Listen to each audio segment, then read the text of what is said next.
अगर आपके पास foreigner players नहीं पूरे हो रहे तो आप अपने लोकल प्लेयर्स के साथ भी अपना वो पूरा एक कह सकते हैं कि प्लेइंग 11 बना सकते हैं। तो ये इस चीज़ का थोड़ा सा मैं मार्जिन देना चाहूँगा कि उनके ये थोड़ा सा एलेक्स हेल की ज़रूर बात करना चाहेंगे। पहले मनरो थे, फिर इसी तरह डिफरेंट इन्होंने कॉम्बिनेशन भी 6-7 मैचेस के अंदर साहबजादा फरहान के साथ 6-7 डिफरेंट ओपनर भी ट्राई किए, मेयर्स को भी ट्राई किया, फिर इसी तरह आज़म खान भी 1-2 मैच में हमने देखा। बट ये जो कॉम्बिनेशन लग रहा है, जो हमने बात करते हैं कि जिसका जो नंबर होता है उसी पे खिलाना चाहिए, क्योंकि एलेक्स हेल एक प्रॉपर ओपनर है, अपना सारा कैरियर वो एज ए ओपनर खेले और उससे आके, और ये पहले इस्लामाबाद यूनाइटेड से खेल भी चुके हैं 2-3 सीज़न, बट जब आए हैं तो ऑल टुगेदर एक डिफरेंट टीम भी नज़र आई, वो डिफरेंट कॉम्बिनेशन भी नज़र आया। उसके तो बात की तो ये कितना ज़रूरी है इस्लामाबाद यूनाइटेड के लिए कि अब जो हमने कल भी बात की थी कि अब जो प्लेइंग 11 बनाएंगे अब इसको नहीं छेड़ना, और ये कल उन्होंने शादाब से पूछा भी। जाहिर सी बात है अब टाइम वो आ चुका है कि जी प्लेइंग 11 वो अब ना ही छेड़ें तो इस चीज़ का फ़ायदा होगा उन्हें। लेकिन वो कहते हैं ना कि उनके पास फॉरेनर प्लेयर्स तो आए हैं, लेकिन वो जो पीसीबी ने एक हल्का सा एज दिया है कि अगर आपके पास फॉरेनर प्लेयर्स नहीं पूरे हो रहे तो आप अपने लोकल प्लेयर्स के साथ भी अपना वो पूरा एक कह सकते हैं कि प्लेइंग 11 बना सकते हैं।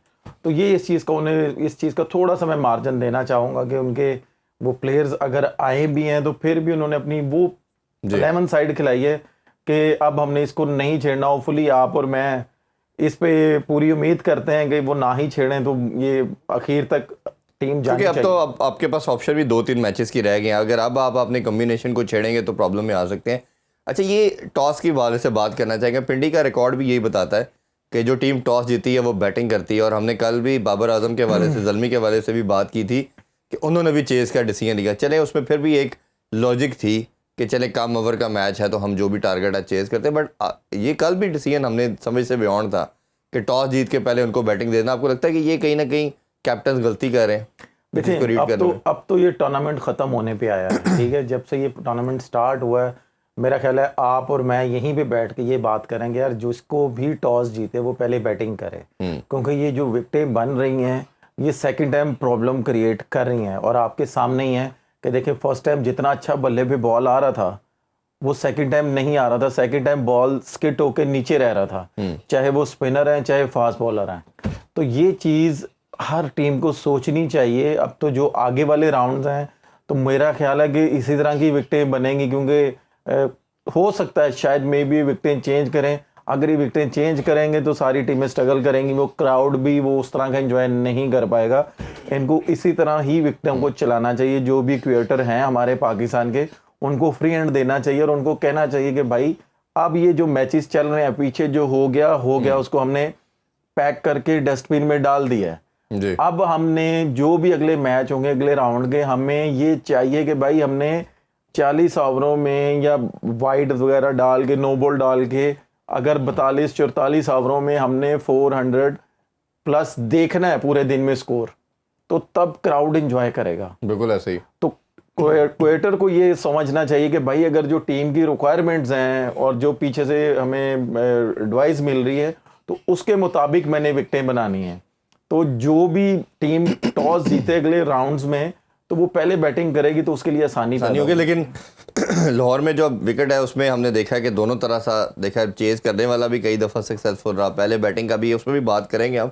अच्छा, थोड़ी सी बात शादाब की करना चाहेंगे। 3 मैचेस में नहीं खेले, एक मैच में वो सेकंड इनिंग्स में नहीं आए इंजरी के बाद, बट वो जितना टाइम प्रेजेंट नहीं रहे टीम उनकी हारती रही। तो बहुत से लोगों का मानना ये था कि शादाब वापस आएंगे तो टीम बेहतर होगी, और ऐसा ही हुआ।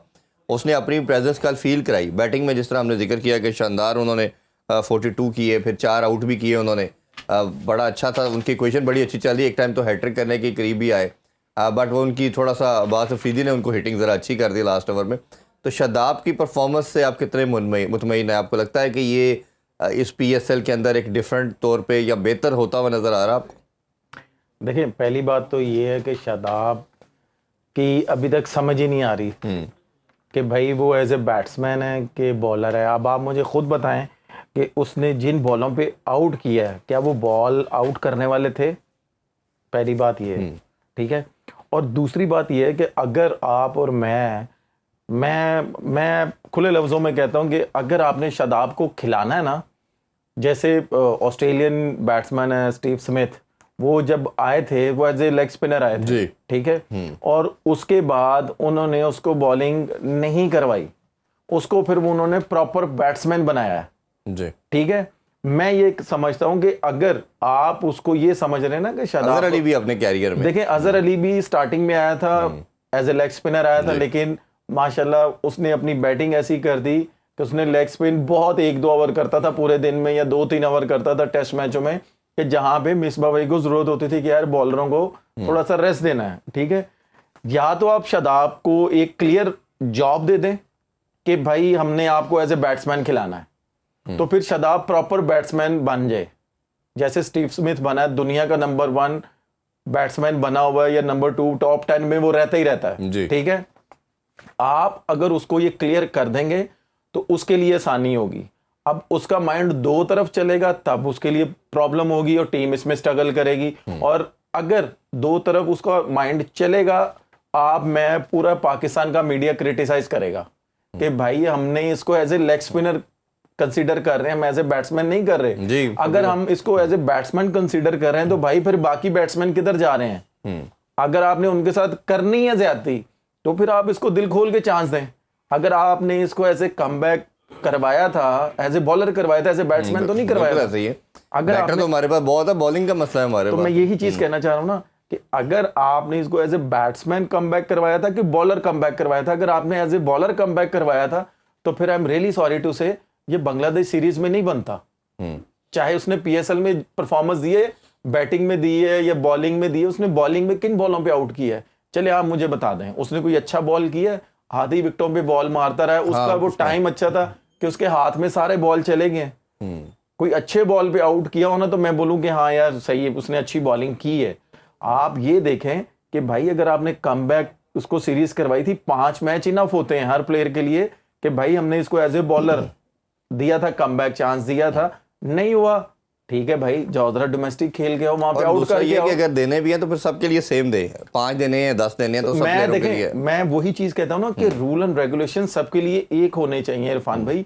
फेवर किसी को ना दें भाई, ये क्रिकेट है, ये क्लब क्रिकेट नहीं है, ना ये रीजन क्रिकेट है। आजकल तो भाई रीजन क्रिकेट में भी फेवर नहीं देते, रीजन क्रिकेट में भी वो कहते हैं अच्छा भाई जिसका, वो कहते हैं ना कि भाई जिसकी सिफारिश तगड़ी है तो वो उसको खिला देते हैं रीजन भी। तो भाई ये पाकिस्तान की टीम है, इधर सिफारिश नहीं चलती, यहाँ पे परफॉर्मेंस कंसीडर होती है और पूरी दुनिया देख रही होती है। और अगर आप नहीं परफॉर्म करते तो दूसरी कंट्री का मीडिया आपकी कंट्री की क्रिकेट का मजाक उड़ाता है, क्रिकेट बोर्ड का मजाक उड़ाता है। दूसरा क्वेश्चन ये आता है उमर भाई कि अगर शादाब आपकी नज़र में नहीं बनते टीम में, एज ए स्पिनर की बात कर रहे हैं, तो अब एशिया के अंदर ही एशिया कप होना ऑब्वियसली और वर्ल्ड कप भी इधर ही होना है, तो हमने उसकी प्रिपरेशन कर रहे हैं, तो आपकी नज़र में 2 से 2 कौन से ऐसे स्पिनर हो सकते हैं जो फौरन से, क्योंकि 2 स्पिनर तो मस्ट आपको खिलाने पड़ेंगे ना, ऑलरेडी आप चैंपियन ट्रॉफी में ना खिला के अपना हाल देख चुके हैं, तो कौन से 2 स्पिनर आप समझते हैं जिनको फौरन रखना चाहिए अब अगले तमाम मैचेस के लिए? आप देखें कि अब वर्ल्ड कप से पहले आपने पिछले शो में बोला था कि हमारे पास 20 मैचेस हैं,